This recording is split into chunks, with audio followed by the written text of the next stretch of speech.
The civil service establishment plot to get rid of Priti Patel, the left-wing media attack Boris's government, and the European Union agree to a Brexit trade timetable. Well, ever since Boris Johnson won his recent general election and appointed a new cabinet, they all agreed and they said that they want to be the people's government. They want to do things differently.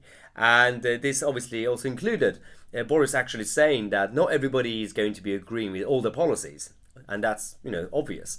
But they want to be more directly accountable to the public. They've held more public consultations than previous governments, which is fine. But not everybody is happy about this. The actual civil service establishment, the people who, for decades and decades, these are the people who actually run the government and run the country. Up to a point where if you don't have your elected ministers, MPs, and your prime minister in place in various departments, the government will still basically be run because you have the senior and top civil servants actually running the country. So it's fine if you have a civil service that is supporting our elected politicians. That's their job. But where is the actual limit? Are they supposed to be actually running the country, or are they supposed to be just providing support? So Priti Patel, our Home Secretary, has been in trouble recently because the senior top civil servants in her departments in the Home Office don't really like her, and they're trying to get rid of her. They started this movement against her by briefing against against her in the media. We've had a couple of resignations already when she became Home Secretary. There were one or two people who resigned immediately after, and then we found out actually they sent in their resignation letters 1 or 2 days before she was even appointed as a Home Secretary. They didn't even know that she was going to be Home Secretary, and they still resigned anyway, and they used that as an excuse to say, well, it was because of Priti. So today we've had a new senior and a top civil servant from the Home Office resigning. So we're going to actually listen to his statement from this morning on BBC News and react to it. I have this morning resigned as Permanent Secretary of the Home Office. I take this decision with great regret after a career of 33 years. I am making this statement now because I will be issuing a claim against the Home Office for constructive dismissal. In the last 10 days, I have been the target of a vicious and orchestrated briefing campaign. It has been alleged that I have briefed the media against the Home Secretary. This, along with many other claims, is completely false. The Home Secretary categorically denied any involvement in this campaign to the Cabinet Office. I regret I do not believe her.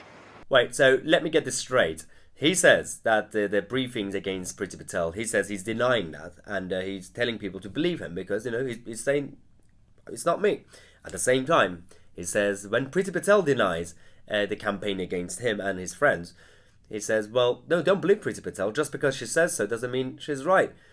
What? Who's... there's more to this statement, which is this is the point where he's going to be explaining why he resigned, because Priti Patel is mean. That her conduct has included shouting and swearing, belittling people, making unreasonable and repeated demands. So screaming and what was it? Demands, repeated demands.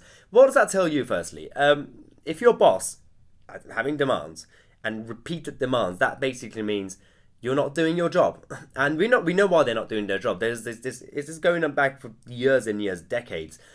The civil service establishment, they are blockers. They are there to block the elected politicians' demands. And so Philip, with all the respect, he's been there for decades, right?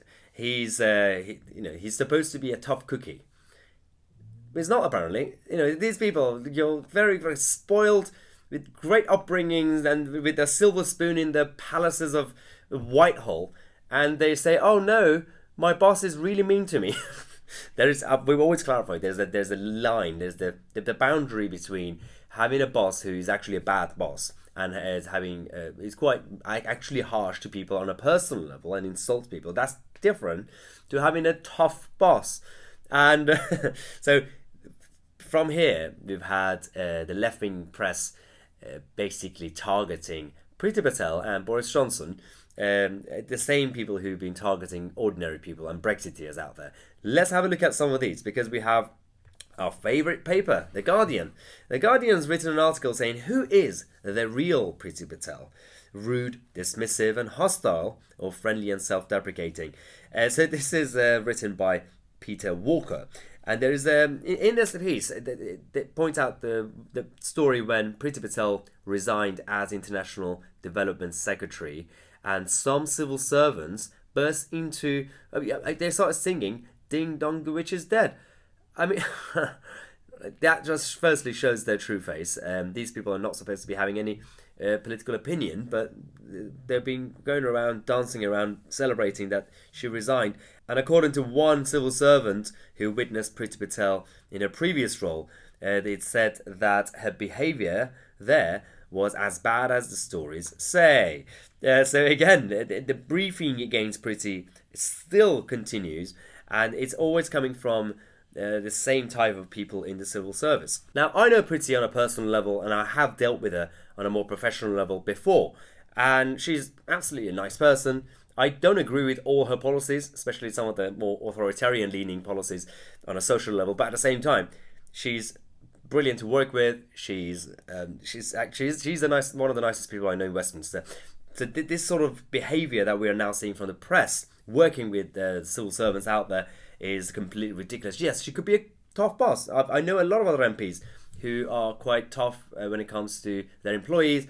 But these people, if again, we've always said, they are so spoiled because they've been in this public sector arena for such a long time. If they were to work in the private sector for 10 minutes, they won't survive. Imagine Sir Philip working in a small tech startup that is very demanding, actually trying to come up with new software features, working 12 hours, sometimes even more every day, or working for a corporate bank or just a corporate company that will be basically taking most of your time, and your boss will be shouting at you. These people won't survive that. And so they've been spoiled for a long time. This is why, according to The Sun, they say that Priti clashed with the top civil servants after Sir Philip raised concerns over the huge Brexit workload. So they say that she was demanding. She said, "Oh, you have to work harder. We have 10 months to sort out Brexit. There are major tasks to be sorted," and they said, "Oh, we can't really do this, Secretary of State," and we are in a situation where, for example, with the Home Office, they need to actually sort out the new immigration system. They also have to come up with the new cooperative methods when it comes to policing, and obviously they've been working on the new IT systems and the new blue passports and everything else. So there's a lot to do anyway. And this is why one of the allies of Priti Patel has now said that Sir Philip is very good at blocking things without saying it. It is never a flat out no, just lots of, "Oh, Minister, that's very courageous." Yes, there are a lot of ministers that we now have in this government who are radical reformers. And people, these civil servants, they don't like change. They like everything to be the same. They want their workload to be the same so they could finish their work at 4:30, go to their theatres, and drink their champagne with their black ties and everything, and then repeat the same thing over and over again.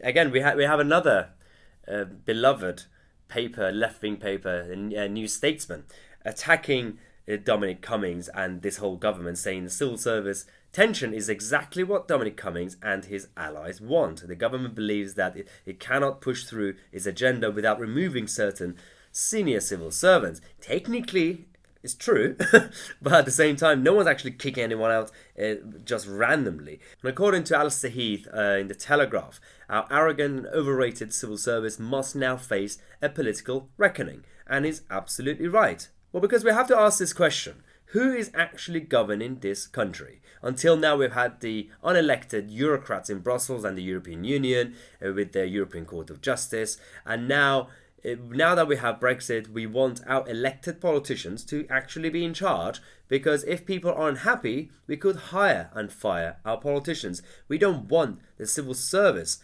to continue running our affairs. And we can't do this. We said we were going to be taking back control, but Are people in charge? Are we in charge, really? No. We need proper change in this country. The system, as it is not going to be stable. We are going into a new era. This is post-Brexit Britain, which is not the system we had where you rely on the European Union bureaucrats. We are supposed to be running our own country now, so we need more democracy, more accountability, and more people power. And this is not just rhetoric, because the whole Brexit stuff, for example, right now the European Union are still trying to have, for example, European Court of Justice to be in charge of our affairs. On the plus side, speaking of the whole Brexit negotiations, the EU and the UK have agreed to a timetable, and we have had some victories for the British side for the first time. For example, we have, this is the actual timetable that they've released. There are a number of stages, and they have, I think, 11 teams negotiating various areas at the same time. But on a separate note, for example, one of the things that they have agreed is that for the first time ever, the Brexit negotiations will take place in Britain instead of Brussels. So that's one victory. And the second victory is that the negotiations will take place in English. And to translate anything to French or from French, the European Union have to pay for it themselves. So well done, Britain. It's actually quite good news. For the first time, we are dragging them all the way to London to negotiate, and we're going to force them to speak English. And if they want to translate it to French, they have to pay for the translators. We're not paying anything anymore.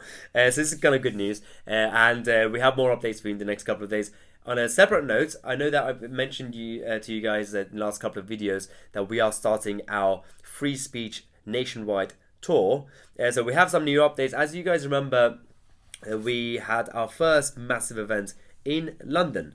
This was back in January, where we had hundreds of people actually joining us with a number of guest speakers. Well, we are just organising our next tour, and the next date and location that we have, put it in your diary, 9th of April in Manchester. It will be in, around central Manchester. We're just finalising the details of the venue and the speakers.